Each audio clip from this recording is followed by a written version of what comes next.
As young as I can remember, I always struggled with night terrors, anxiety. I could not make decisions, but I was also very hyperactive all the time. And I just, for the longest time, hated that version of myself so much. And it wasn't until I feel like the best version of myself was able to love the version of myself that I also hated, that there was change that could happen. Yeah.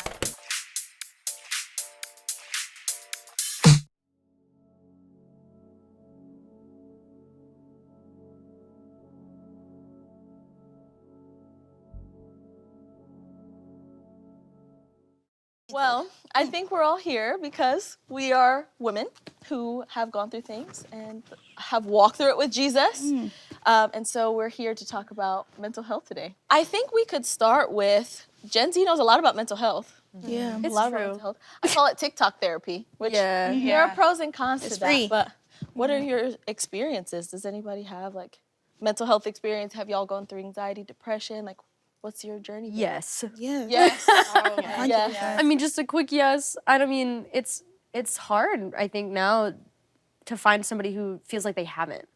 You know, and I do think it is a lot. Like, we all just have so much language for it, and so much language to describe like how we're feeling, and that hasn't been accessible to people in the past, you know? But a lot of it is just off social media. You see like a text post slide through of like, signs you have ADHD. The tweets. Like, Like that one. hello? Everyone. Yeah. I'm like, why do I relate to everything I'm like, that I'm wait. seeing, you know? And so it's like, it's finding that place to like ground yourself while also like exploring, like, is this helpful to me? Yeah. I think that's the issue with TikTok therapy is everybody wants their I box. literally wanted to touch on that because I think it's okay to recognize that we lack things and that we struggle in things, but not to identify with it. And there's so much power in your tongue. So when we keep identifying ourselves with these illnesses and with, oh, I have anxiety and I have depression, and you're affirming those things over your life, it's sending us into this toxic cycle of identifying with things that are not identified with God. I think too, like when you name it and you claim it, you allow yourself to live in what you're claiming. Yep. And it like brings you to this place of like what you were just saying, like I have anxiety, I have depression.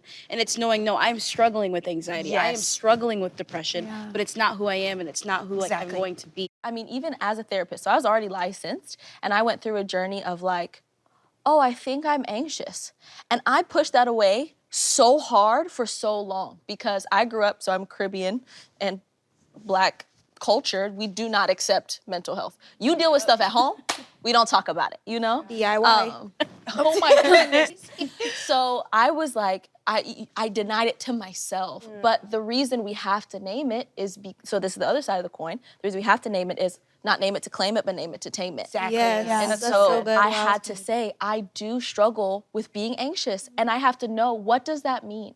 Bring it out into the light. I know when I'm anxious, my mind is all over the place. What makes me anxious? If I don't sleep well, if I don't eat well, like if I haven't been in community with my friends, like I know this makes me more anxious. And then being mindful of it, so learning to clock it more quickly. So it's learning to, like we talked about it in another episode, learning to embrace all parts of yourself. But there's such a thing as the sacred self. And so this is not a Christian theory in therapy. It's called IFS, but it's very biblical. And so I call the sacred self the part of us that is most aligned with Christ. We all know that part, and we know when we're walking in that part. You are courageous, you're confident, you're calm, you're curious, you're not quick to judge, you're compassionate. And so when you're in your sacred self, you consider how your sacred self would respond to another part of you. It's like Inside Out. Have y'all seen that movie? Yes, With all the, like, different voices. people. Yes. So we all have, I call it the boardroom in our head, and there are a lot of different parts of us, a lot of extreme parts of us, like the parts of us that self-harm and drink and smoke weed and, eating disorder. These are very extreme parts of us that have to be seen and loved well, not pushed away. And so the sacred self is the part of you that can go to them and say, what's going on?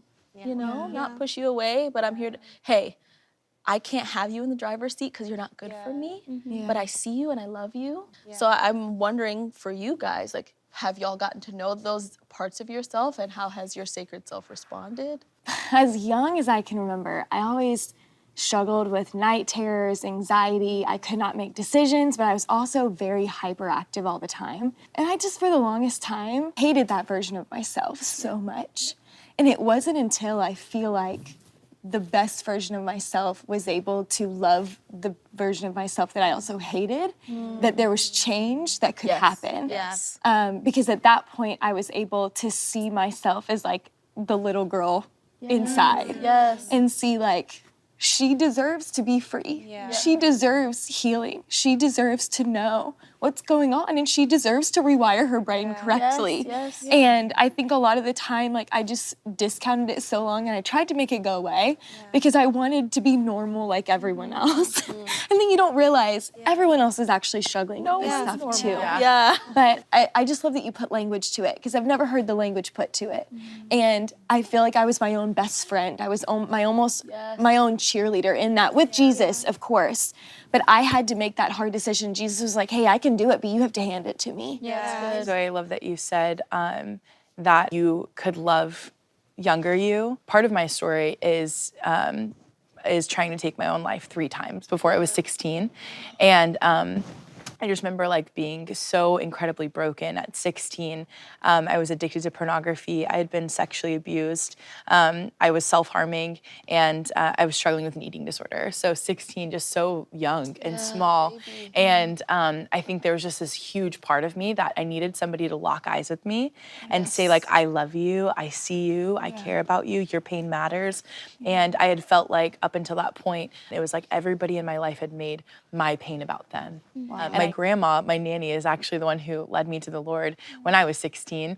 My dad kicked me out of my house, and my nanny was like, hey, I want you to read this. And it was Psalm 139.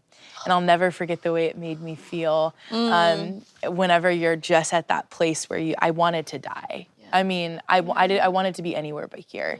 And Psalm 139 is all about how every single day of my life was planned out before I breathed a single breath, and how I was knitted together in my mother's womb, and that he saw me and he formed me. But the best part of it, and what I was like thinking about in your story, was it said, if I rise on wings like eagles, there you will find me. But if I go to the depths, there you will find me. And I remember the Lord speaking to me and saying, even when you wanted to die, I was still with you. Yes. And that the scripture says that you have encircled me. And I remember reading that and being like, so not only was my pain valid and important, and not only was I being locked eyes with, I was being locked eyes with the creator of the universe. Yeah. Right. Like I was being held by not just like my earthly father, which would have been great too, but by the one who holds it all together. Thank you for sharing. I was like over here just like crying because like, oh, I'm sorry. If I cry like Kim Kardashian, like don't judge. Crop that part out. Crop that out. I relate so much to your testimony, just especially like with the self-harm and like being suicidal, because I tried to commit when I was 17, and I felt so wrong and guilty for wanting to do it. Because I was gaslit and manipulated into thinking that you have a grateful life, you have a roof over your head, you have nothing you should be complaining about. Right. And I didn't feel valuable to anyone or to anything, and didn't know that people struggled the way that I did. And once Christ came to me so gentle and saw that little girl in me, and even present teenage Emy during that time, I didn't understand my value right away, but I did understand that I was wanted. It was just the Lord came to me. He says, do you think I've created you to die on your own terms? I want you to live for me. I mean, that's so joyous, and that's full of love and grace. You talked about like what I saw on your face was like, it was tears of joy of almost recognizing he understands. There's sorrow there because of that little girl wound. But you said it yourself, I understand now because I have him. Like, I understand joy. I understand the peace. I may not understand everything that had happened in my life, but I understand that I understand that he understands. And I'm learning that even for myself, and like the things that I went through, it's like the Lord like just wants to hold me. He just wants to be with me. And it's not that there's anything wrong with me. And I think even like the people watching, like knowing that there is nothing wrong with them inherently, like they are a child, especially if they're in the Lord, like nothing is wrong with you. You are just somebody that is at fault by a broken world and the brokenness that the world has produced. Yes. And in the time of life, like our time will come, but it's not by our own accord. Yes. And I think recognizing that and knowing that and like being in life here and now and knowing like, okay, God has me and I may not want to be here right now, but he wants me here. Yes. And I can live in that for now Yes. until I get That's to the so place powerful. where I want to live. I would love if we could just go around maybe and say like one thing that we would tell our younger selves. Just one thing we would tell little Lacy or little Emy, little Haleigh, little Anab, I'll start. little Zoey. Yeah, please hold. Yeah. I would say you don't have to have it on lock to her. Wow. Yeah. Gosh, I would say it's okay to not be okay. You know, not everything's your fault. Yeah. And you're seen, you're heard, you're loved. Like, you're valuable. I had no idea that I was worth living for. I had no idea. Everyone's crying. I would, yeah, if I could tell my younger self anything, I would tell her that she is fully known, fully loved by a perfect God, and that's enough. Yeah. Hey girl! Thank you so much for the girl talk today.